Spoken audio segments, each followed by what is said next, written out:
A few days ago, the EU said it would label the IRGC a terrorist organization. What are the politics of that? Is it something that the EU is giving to the Americans, maybe as leverage in their ongoing dispute over Greenland?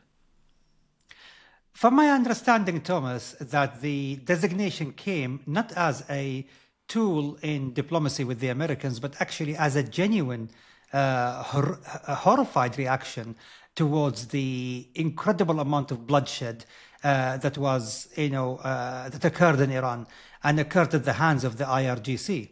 The European policymakers were really horrified by not only the brutality but the intensity of that brutality, and there was no way that they could delay this designation any further. They need to send a message that the Iranian regime, by shedding the blood and spilling the blood of their own people in this manner in short space of time, with one of the most violent suppressions of any uprising that has ever been seen in the 21st century.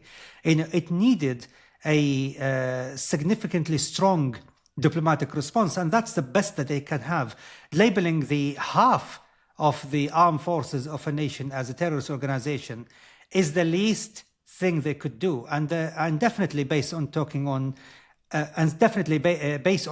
to several friends from the European side, there was no question about this being a genuine response rather than a tool for diplomacy with the United States. But does the IRGC have a footprint in any European countries? Is Europe itself exposed to IRGC terrorism? The IRGC, along with its proxies, Hezbollah and the Houthis, have significant network of financial and illicit trade bases and mechanism and foundations within the European Union.